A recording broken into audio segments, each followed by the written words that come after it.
Alright, welcome back to another live stream of The Division. And since I don't have anybody I'm playing with right now, I figured it'd be a good time to weigh in on what I think so far of the game from just playing in a beta. And I'll kind of aimlessly run around the map while I'm talking about it, but because I've pretty much done everything at this point.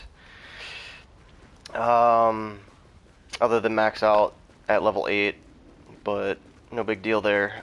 There's no rush to max out levels in games anyhow. Otherwise you get bored at the end because you run through all the content and there's no fun at that point. So, you have a beautiful soul.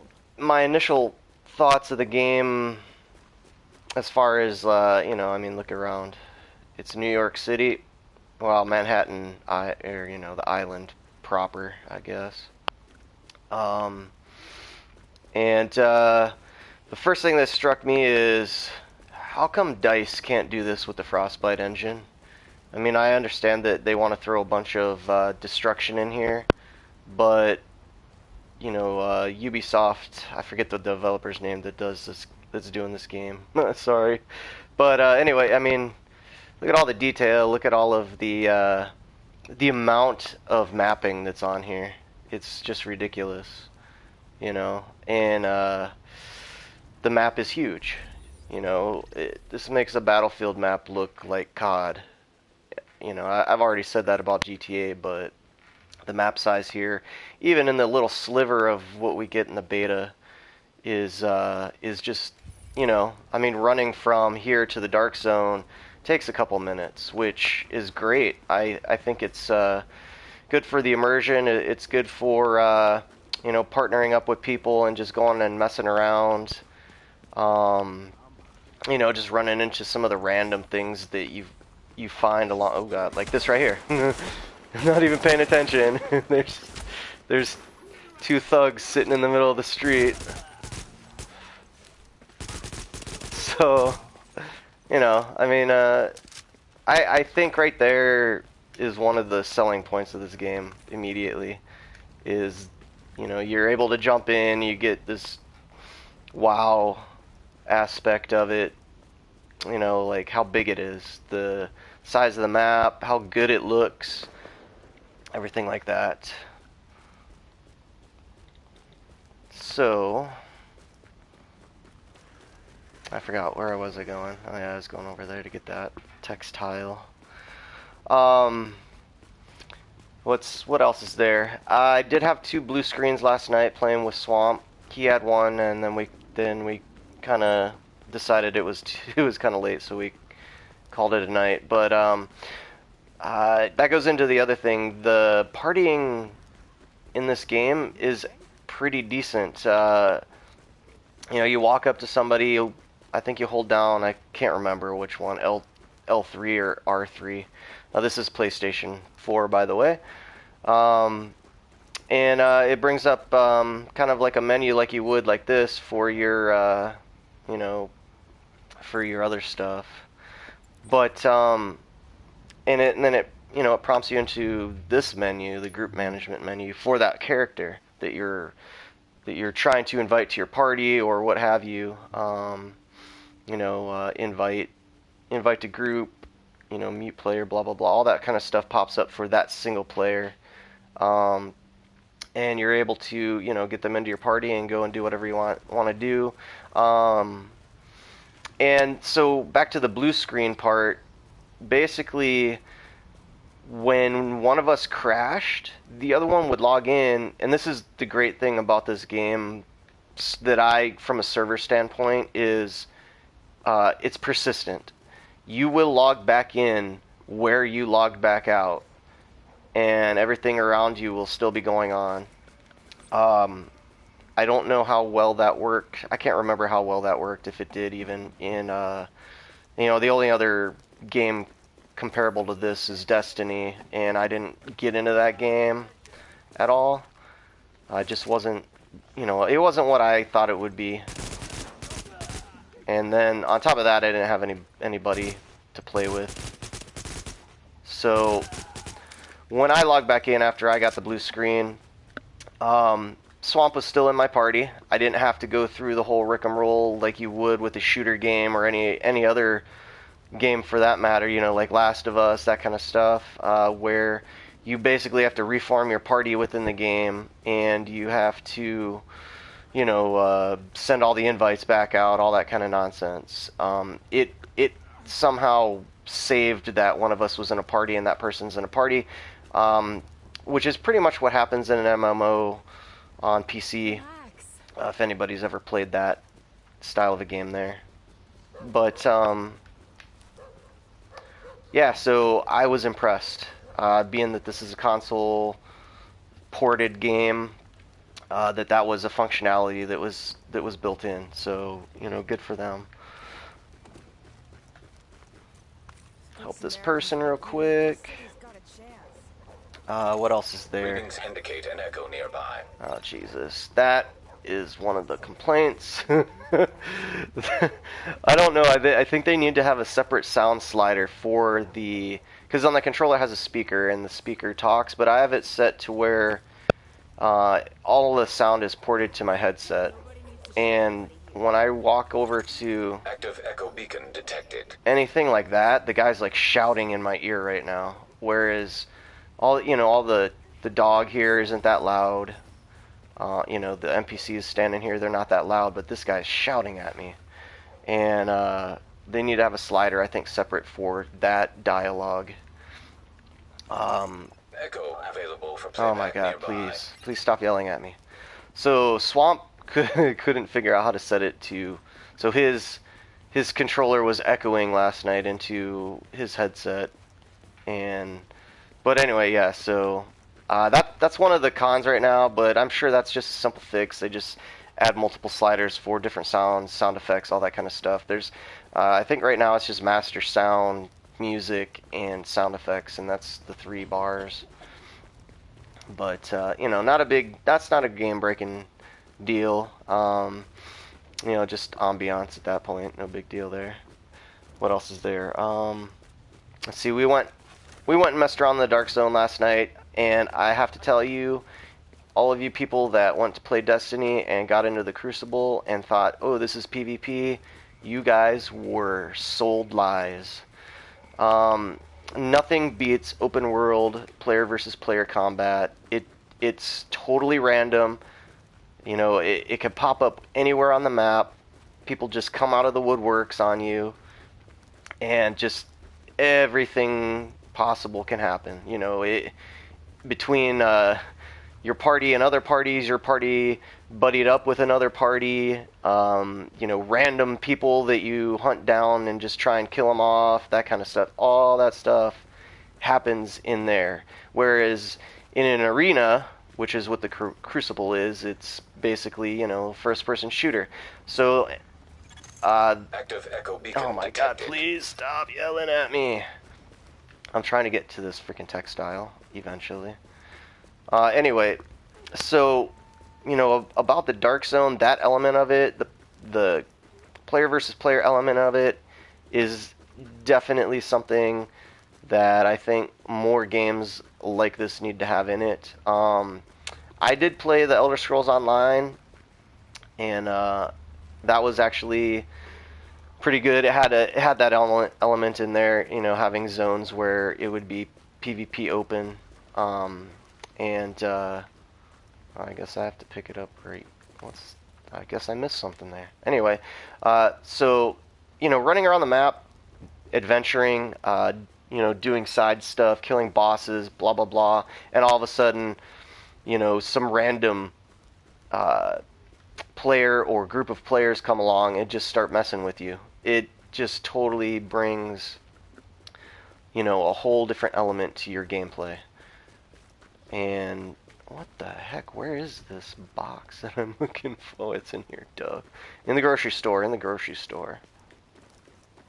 Anyway, so, you know, Dark Zone, I'm definitely liking it. It's exactly what I wanted in this game.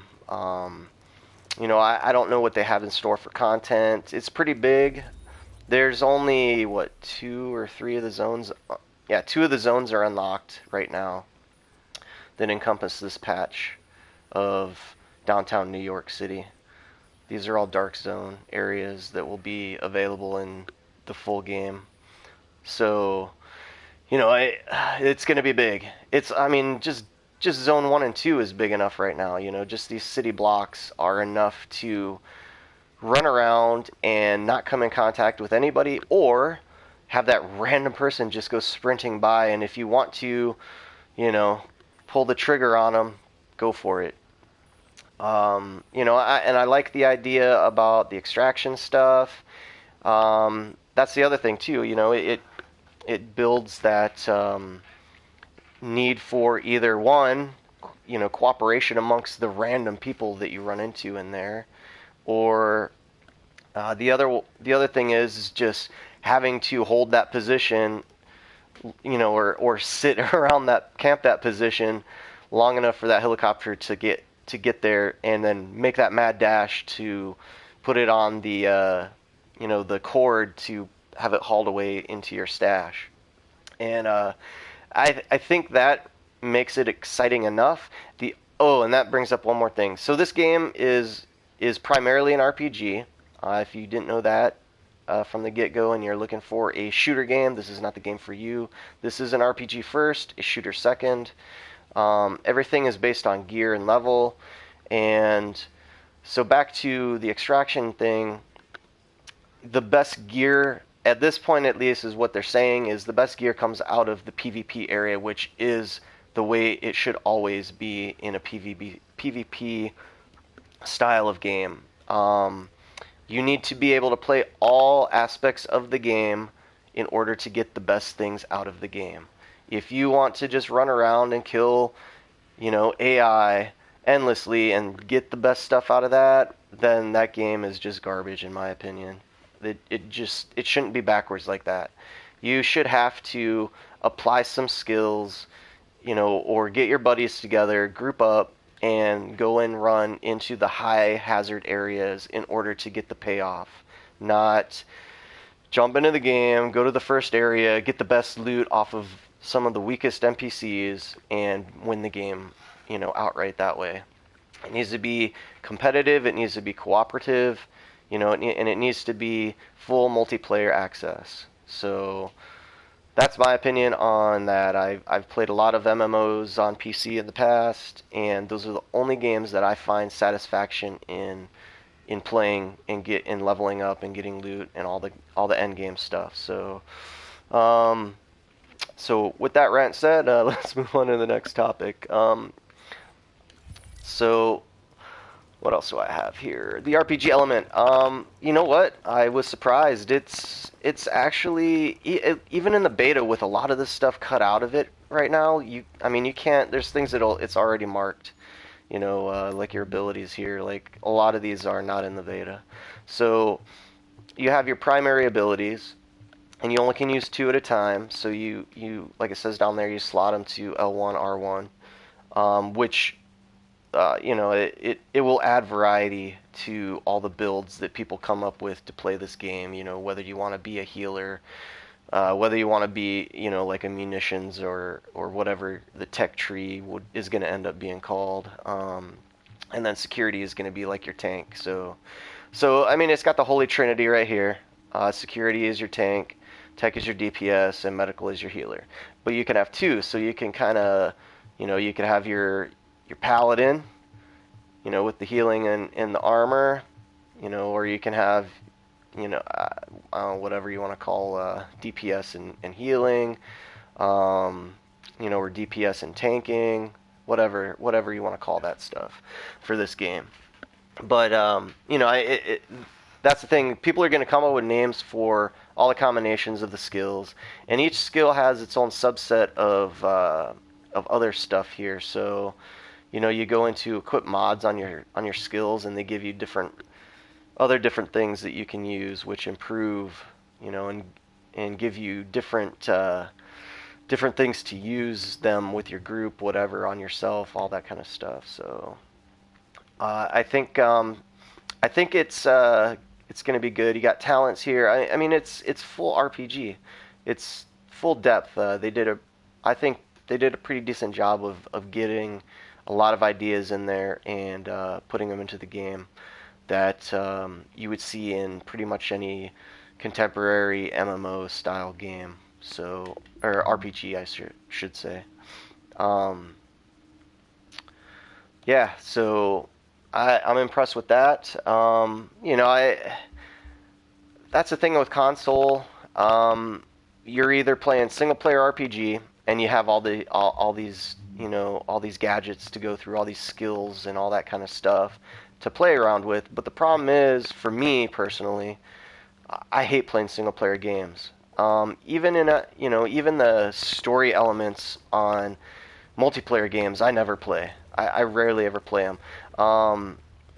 So this will give a lot of us that have consoles that don't have PCs another game to hop in with a bunch of buddies and an experience an RPG style of game where you're leveling up a character along with your buddies and you're going on all these adventures and having all these crazy things happen and and make videos about it and talk about it at work and all that kind of stuff. So I think this game's going to deliver on the RPG element of it, at least from what I've seen right now already from the skill tree and customizing all your weapons and that kind of stuff. Crafting too. Let's go back over here. There's a crafting station in your base of operations. Unfortunately, it's not in the game right now, and I haven't read up a whole lot about any of the stuff. I'm kind of trying to save the spoilers or the fanboyism or wrong door. Wait, I didn't make it far enough. Anyway, so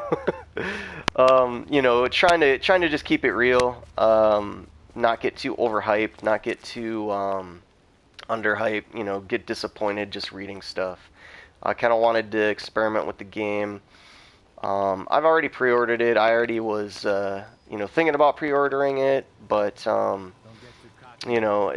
more I played the beta, the more it sold me. So, just coming from playing other games and stuff like that.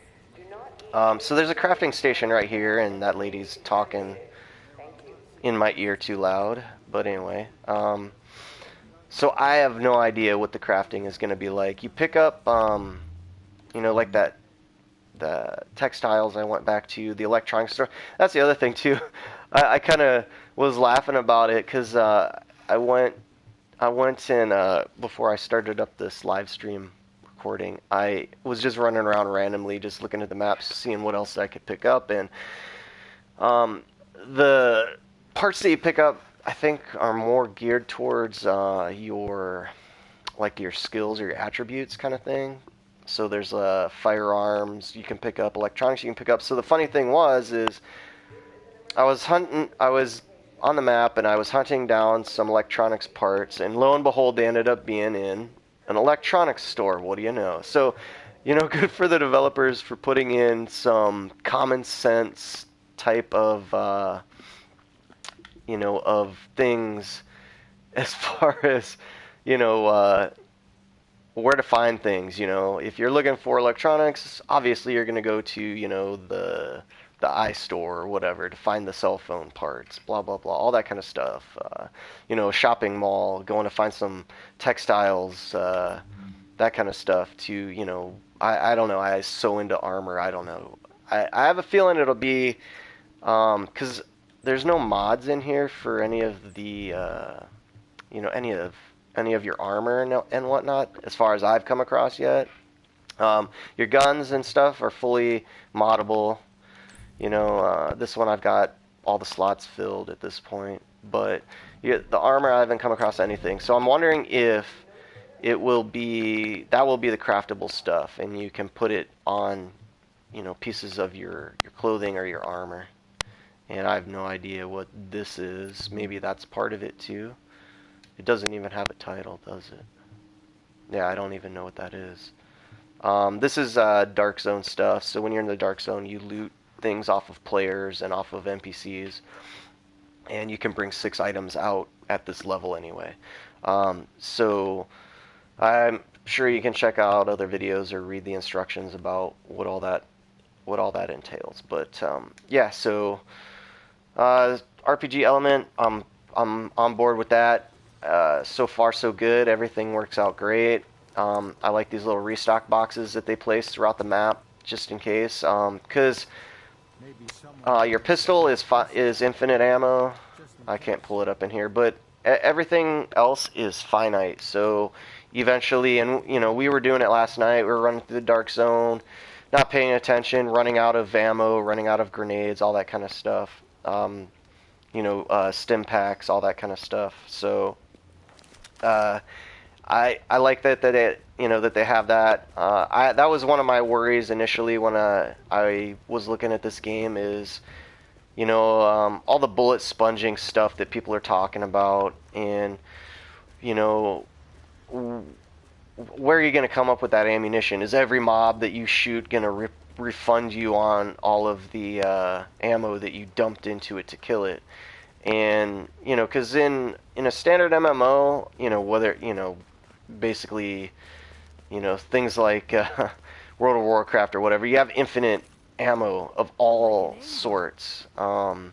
There's no there's nothing that you expend when you're attacking someone. It's just part of the part of your stats that you're expending in order to do damage or heal or whatever, crowd control, that kind of stuff. So I think it's a good thing that they put that in there, and they show up on the map for the most part. I never did get that fabric, did I? So, they show up on the map for the most part, or, eventually you're going to memorize where they are. I would hope. You'll be able to look it up on the map. Oh, it's down on, such and such street. And that's the other thing. That's one of the things that I loved, the detail about GTA is all the streets have the names on, like, you don't have to, like, pull up the map and, find out what street, or, like the name of the street. So all you have to do is look at the street sign like you would in real life, and you'll know exactly where you are. But, yeah, so, that kind of stuff, all them little details like that are what, the main selling points to me for this game. Let's see, what else is there? So, I think one of the huge things for Destiny that really killed me was that there were so many load screens in that. And granted, I skipped through a lot of the cutscenes in this. There are cutscenes. You do go through like a story mission in this part of the city. But I mean, you can skip those. Now, like case in point, like I'll go back into the base of operations here, and the only place that you run into load screens that last a substantial amount of time are when you die in the dark zone and you have to respawn, or I guess in general when you have to respawn. So like right now I'm walking, and once I get up into here, I can run again. And the theory is that is like a transitional area where it's loading in all of this whole building in front of you. I have no idea. I mean, if that's the way it is, props to these developers for being able to do that, because there is not a single load screen going from structure to structure in this game. You don't break immersion at all.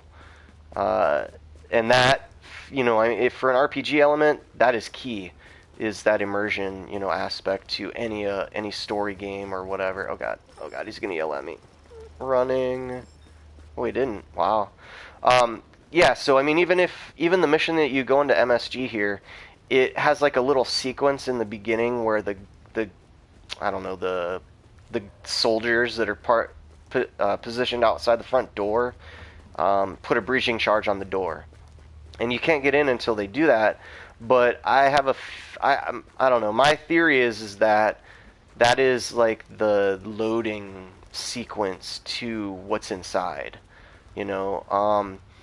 and as far as MMOs, if you've never played one, Basically, it's a bunch of servers that you'll be running, you'll run down the street, right? And you'll get to points where you're jumping in one server and from one server to another server. It's clustered servers, I guess. I don't know. That's what they use anymore. But anyway, so there will be points where you might notice that things are a little bit glitchy. Oh, look out. But so in this game, like I said, there's rarely a load screen. You don't have a splash screen at all, which is awesome because the more time, oh god, the more time you take out of playing the game, and the less time, I should say, the less time you spend playing the game, and the more time you sit waiting for a load screen, the better. In my opinion, I don't know. I mean, some people, maybe they like the load screens. But, so the only time that you really get one is when you die. And, and they do a decent job. Oh, God. They, they put some tips on there. It's kind of a little bit interactive in a way, but, not hugely interactive. I don't know. You have to press X like 5-6 times to get through all of the different prompts, but... it's better than sitting there and staring at nothing, staring at your ship in orbit, trying to get down to the planet that you wanted to just jump into right away. That kind of stuff. So, so good job on that. I'm glad that they were able to figure something out and make it seamless, because that's key in a game like this for a lot of people. Whether you come from a RPG standpoint or a shooter standpoint, whatever gameplay style you have, or whatever game genre that you like to play, being seamless is key. Let's see, I already talked about the party system. Sound whoring, oh yes. So I wear a surround headset. And I found that when we were in the dark zone last night, I could hear people running around the building. It's great because going from playing a game like Battlefield, which it's fully surround sound optimized, all that kind of stuff. You can hear people running around you out the buildings, and then going to Battlefront where it's total noobish. There's not the sound is all about the music and the explosions and the lasers and all that kind of stuff. The only sound that I hear in that game, as far as footsteps, is my partner when they spawn in behind me and start running. That's the only time I hear some kind of clue that there's somebody near me, other than looking at the mini map, all that kind of stuff. So in a game like this where it's survival-esque, and getting the drop on your opponent, or being able to hear your opponent coming, is hugely, good in your favor. So yeah, sound whoring is in this game.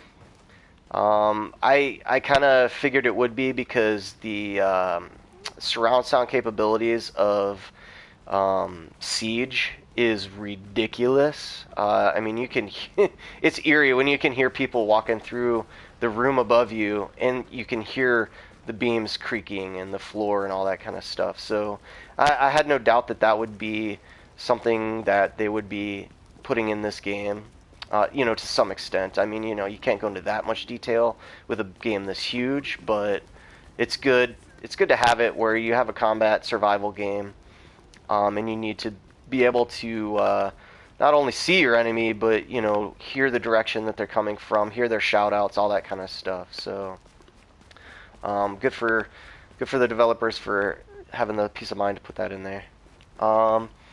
And I don't know, I'm sure there's a lot of stuff I'm skipping. I just jotted down a quick list of those are all the pros, and I guess I'll end with some of the things that I don't know, they're not necessarily game breaking, but they are annoyances to me, and You know, it's not going to stop me. Like I said, I already pre-ordered the game. I'm definitely going to be playing it, and it's not going to stop me from having fun in the game. It will make it frustrating at points, and it's just something that I'll have to get past. But you know, it won't be completely you know, the point where I'm going to throw my controller.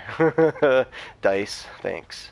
Um, so the buttons. Oh my goodness, you gotta be able to rebind the buttons, because I don't know. I do play a fair share amount of shooters. I've played every Battlefield title from the beginning, basically, and you know, I've gone through Call of Duty, and you know, that kind of stuff. Put that in the garbage can at this point, but you know, just being able to map your buttons, or having a more standard button layout.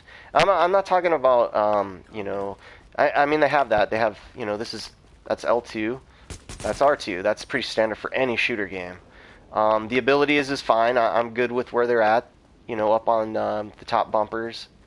You know, the D-pad is fine. The functionality there is pretty akin to you know, any GTA style game. You know, and then they add extra functionality to L3, which is great. I think I said before that was part of like the party system. You know, the, I don't know, whatever you want to call it, the player inspection system, whatever. Melee is R3. But the problem that I have is X. X does this. Puts you into cover. And in every single game that has some form of shooter element or cover element, X is always, almost 90+% of the time, X is to jump, you know, or vault, or, you know, hurdle, or whatever you want to call it. X is your additional movement key, and it's kill. I don't know if you watch some of the other live streams. I hit X so many times, and I just get killed because, you know, I'm running over here and I hit X, and I go like into cover, you know, or so the contrast to that is O. I think The Last of Us, it was square, but in here square reloads, which is great because that is, every shooter is pretty much square is to reload. But this happened to me when I first started playing The Last of Us. O will put you, it's basically your jump button. So I was always vaulting over stuff into combat, into enemy fire, you know, and getting myself killed. I think I even did that in GTA for a long time too. But yeah, at this point in time, you know, if it's an RPG game and it's a shooter game, why not have the ability to map the buttons the way that you want to? And I know PlayStation 4 has the ability to map buttons, but the problem is it's not game specific. It is console specific. So if you map the jump button on here specifically for this game, and then you go play, you know, you go play COD, or you go play Battlefield or Battlefront, and your jump button is going to be the button that you changed it to for your PlayStation, not for the game itself. So, you know, just a little thing. I hope that they might fix that. Look at that, and close the doors on these cars. Holy crap, look at that. Wow, impressive. Anyway, the little things, you know. So, there was another thing that I ran into that I had a problem with when we were playing, and things got really dicey, and that was being able to throw, well, you know, like, your abilities. Being able to throw the grenade, you press your D-pad to the left. So, like, I guess what the problem was is I was maybe pushing too many buttons or trying to do too much at one time, and the way that the game interprets the inputs or something messes it up. And so I was wanting to throw a grenade like over here by this car, and then like get out of the way real quick because, you know, I'm standing out in the open, and the dude on the other side of the car is going to start shooting at me. Well, what I would do is pull up my grenade real quick like this, and then start moving or something like that, start sprinting away. And what happened was that it would turn my character in a 180 degree, like instant turn, like instant flip. The field of view would instantly change to this direction. And now I'm stuck with no target to throw my grenade at and getting shot in the back and having to reorientate myself to, I need to run to the cover over here rather than throwing the grenade, ducking into cover over here, and getting on with combat, So I don't know, maybe that's a bug. I don't know, maybe it's just me, spamming buttons when there's too much crap going on the screen and I'm trying to kill too many targets at one time. I don't know, whatever.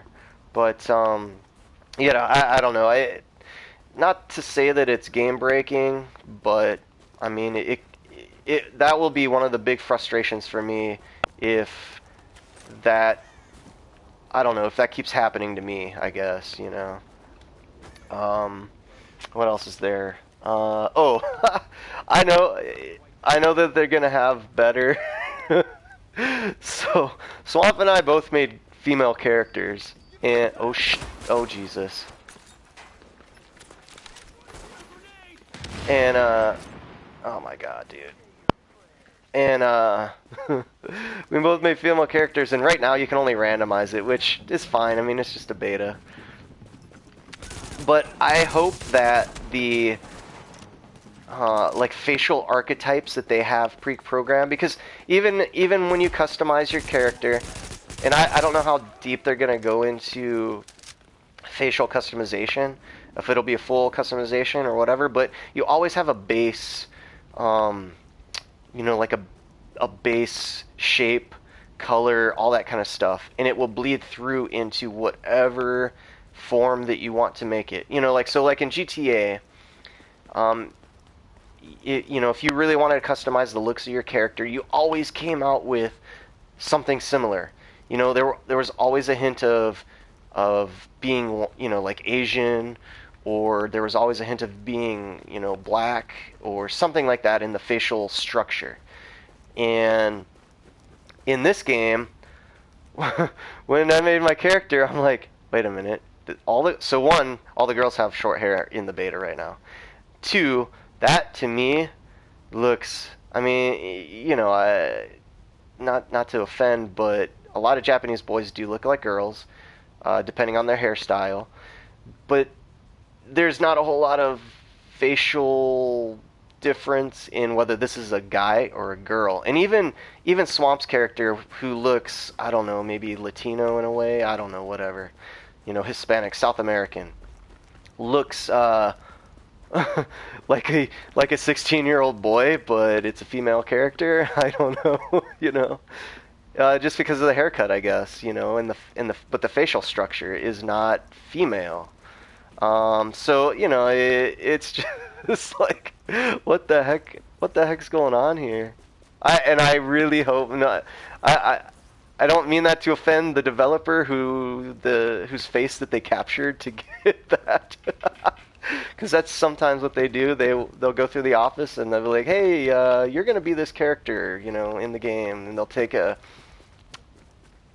screen capture of their face and work it in, and basically use it as a skin on some of the in-game characters. With changing it to some extent, But I mean, if you know the person or you see their picture somewhere, you'll know that that's them in the game. Yeah, so I don't know, just minor gripes, really. I don't, like I said, there's not a whole lot that I've run into playing this game now on the second day of the beta that I can really complain about. A lot of people. So I guess to demystify or debunk the whole bullet sponge thing that you might see a lot of people doing reviews of the game, talking about, it takes like a whole mag, you have to mag dump. Well, okay, so here's the thing. This is not a single player game. And if anybody has ever played a multiplayer online game, the first thing that you learn is to focus fire. You know, it's not. This is not a shooter game. You know, I already said that. This is a RPG first, shooter second. So, what I mean by focus firing is you have you can. I guess this is another shortcoming, but I'll get into that after I say. But the party is 4 members, right? So if you have a target, you want to have somebody calling out, hey, you know, shoot so and so on the left side, or even more specifically, you know, like the name of the name of the person, you know, the name of the character, all that kind of stuff, and everybody will, you know, shoot at that character or that enemy. And what happens is with 4 people firing their guns at a single person, that person will drop a lot faster, you know, and in some cases almost instantaneously because of the amount of damage that they're taking within seconds. Whereas if you have 4 people and you spread them out against another 4 people and they're only firing, you know, one at each other, you know, 1v1, it's going to take forever. You're going to be dumping mags. You're going to be going through all of your grenades, all that kind of stuff. Whereas if you take your 4 people, fire at one person, you're using a lot less ammo. You're killing that person faster, and you've already, you know, put the odds in your favor by dropping one person that fast. So that's my take on the whole bullet sponge thing that's going around. You know, you just got to learn how to play the game that way. This is not Call of Duty. This is not, you know, Battlefield. This is not a shooter. So yeah, it's gonna have all them elements. All of the gear levels up your stuff. It makes your character stronger. So, you know, you got to go find the better gear. You got to go play in the dark zone. You know, and that'll make your character help your party members better. Rather than, you know, you can't have those Rambo characters running around thinking that they're going to be able to take on the whole dark zone by themselves and come out of it, you know, with everybody's loot. It's not going to happen until level cap and all that kind of stuff. You know, it's not going to happen until somebody gets more better gear, gets higher level than everybody else that's in there. Yeah, that's going to happen. That's just the way that games like this that they play out. But eventually everybody will catch up and it will be a more equal footing. And like I said, it comes back to tactics. So, you know, yeah, that's pretty much it for bullet sponging, in my opinion, in this game. I was really worried. I was really pessimistic about it until I got into the beta and was playing with Swamp last night and going through the dark zone and, you know, running through. There were only, you know, well, I'm sure you saw it. There were only two AI that gave us some problems. But until we figured out how to combat them, it wasn't a big deal. You know, you just have to, you have to learn how to burst fire in this game. There is recoil, which is awesome. I'm glad that that's part of the game. I'm glad it's not an easy mode game where you just point and click or point and shoot. You actually have to burst fire, which is going to put more bullets on target, so you're not going to look like you're mag dumping the whole time. Because if you mag dump in this game, you know, I've got 30 rounds in my 416 right here, and if I mag dump, only a portion of those are going to hit the target. The rest of them are going to be off. You know, so there's that factor. But, you know, like I said before, you get your party members to help you kill whatever it is, you know, flank around. I'm not sure in this game if they've even put that in here, you know, where there's vectoring and all that kind of stuff, so you get shot in the back, or wherever there's, you know, weaker points of armor, all that kind of stuff, if that does it. I'm sure it's just looking at the stats, basically, I think armor is just a catch-all. So I think my character right now is like 10%, 10 point something percent mitigation of damage. So my character only takes 10% of every hit that comes her way, and that's pretty much how it works. You know, you You get a higher powered gun, higher damage dealing gun. You know, whether it be one shot, like the shotguns in this game do an insane amount of damage in one hit, but the problem is over time that it doesn't help you a whole lot.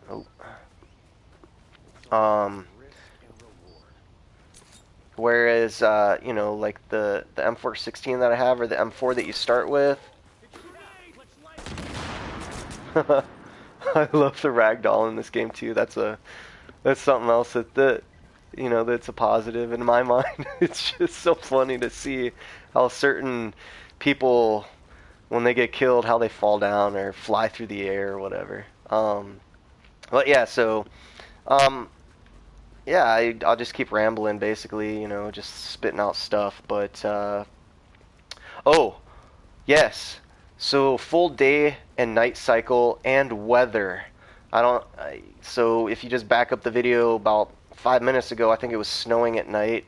That is awesome, because in the dark zone when it's night and it's snowing, holy moly! Readings indicate an echo nearby. Sorry, Jesus.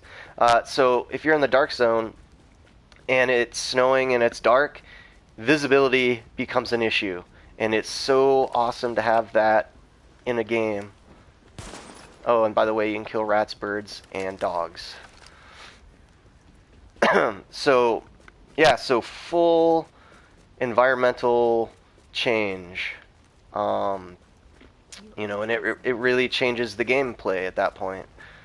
What else is there? What else is there? I don't know. That's pretty much. I mean, that's the big chunks of it. I don't know if anybody wants to leave any comments or whatnot. See what you guys have to say about it. But yeah, I would definitely recommend this game to anybody that is interested in the type of game that this is gonna, the type of gameplay that this game's gonna deliver. I guess another thing right now is trying to figure out what Ubisoft and them are putting into the end game content, how that's going to work out. I read some articles comparing Destiny and this game, and that was one of the things brought up. And that was another one of the huge reasons, short of it having an arena-based PvP system, that I never got into Destiny, is that once endgame hits, it's basically World of Warcraft, where all you do is PvE farm. You go out and you kill bosses to get loot, and there's no urgency to go and adventure around in a place like the Dark Zone. Do stuff like that, kill other players, anything of that nature. So I don't know how it's going to work out with this game. I hope that there's a huge, a good plan in place that they're going to put into it. And we'll see. Yeah, I don't know. That is the question. So max level, I guess, for release is 30. I guess I could speak on that. So you start the beta at level 4, and of course this is all going to change, because it usually does, how much XP you gain, and how quickly you can level up. But you start out at 4, and you advance. I think max is hold on. Let me go to my character for you. Max is 8 in the PvE world, which is where you start out as. And then the Dark Zone, right now its max is 12, I believe. I think, because all the loot that you can buy is 12 right now in there. So max level's 8, and you start at 4. So in 4 levels, and I'm not even there yet. And we played the game. We screwed around. We kind of split it a little bit. We played the Dark Zone quite a bit, and I don't know necessarily if that transitions over to the outside world, but I kind of hope that the leveling is on a decent pace. I don't want it to be where in the first week everybody's 30, because that to me would ruin. I don't know, ruin like I said before in the very beginning. Rushing to level cap doesn't help anything. It only impedes the player base from staying with the game. You know, that's always been the problem for me with RPGs where you're on rails, where you are constantly just, I can only run down this street. That's the only part of the game that I'll ever see, and all of the missions or quests or whatever that I go on, they all occur down this street. Whereas in open world games, kind of like this, where there's just, there's missions and stuff, but you have to kind of find them. They're not always given to you, so you actually have to kind of run around and explore the map and find, certain things. And of course, there's going to be wiki pages that come out and all that kind of stuff that will tell you, oh, so and so's over here. If you really want to get this cool loot from that quest line, blah blah blah. That's inevitable, but I think it's better that things like that are put into the game. The main point, though, too, is that the reason why I hate theme park games like that, where you're on rails the whole time and you can't leave, the tracks and go off in your own direction, is because of that fact. You can't go off in your own direction. Like, I understand that in this game, you're not going to be a good. I don't know, maybe eventually. You're not going to be able to run into the Empire State Building over there and go to the top. Maybe you will. But, just things like that, and have just random encounters like you run into on the street, like this, happen as you're going up the Empire State Building. It has to be, the players have to be involved in the story themselves. They have to want to, from an RPG standpoint, create their own path, their own story for their character, or whatever you want to call it. Now, call me a nerd, call me a RPG geek, or play D&D, all that kind of stuff. I prefer to have my own situations, like going into the Dark Zone, for instance. Going into the Dark Zone, and granted, I'm going in there to hunt down some loot, but I can also go in there and say, hey, today I'm just going to kill such and such player, or I'm going to try and kill as many players as I can, blah, blah, blah. I have all these different my own personal missions that the developer doesn't have to spend, time throwing into the game for me to enjoy playing. And that's, I wish a lot of people that play RPGs would see that. It's what you put into it, you also get out of it, rather than having the developer force feed you all these stories and you go through them within hours, and then you get bored of the game and you're like, this game sucks. And it's like, that's the problem with the contemporary RPG at this point, is that all of us ADHD, we want it force fed to us, we want to give it to us, we don't want to have to, think outside the box, we don't want to have to, do our own things, come up with our own ways of having fun in the game. I don't know, it comes back to being a kid and getting out in your sandbox and playing with your army, your green army soldiers and all that kind of stuff, or your GI Joe figures, and coming up with your own crazy battles and all that kind of thing. So yeah, I don't know. I hope that Endgame has some of that style to it, where it's up to the players to encounter or drive the encounters, rather than the developer driving the encounters, if that makes sense to you, or whatever. But yeah, so Endgame might be sketchy, we'll see, but getting there is all the fun part of the game. That's why you play the game, that's why I said don't race through it, just have fun doing it. Take your time in this game and adventure through the Dark Zone. That's something that I've always told people to do in other MMOs is when you get stuck in the grind of leveling up, go to the PvP areas and just screw around to break up the monotony of going and fetching 10 eggs from such a whatever bird nest and returning them to Y character, all that kind of nonsense. Which this game right now in the beta at least doesn't have that. It doesn't have anything like that in it right now. I'm sure that there's some silly stuff like that in here, but really it's only had kind of like your initial start to the storyline where you're here to try and save New York from the pandemic that's happening, and you're part of a big group of special. I don't want to call them special forces, but special operation type of people.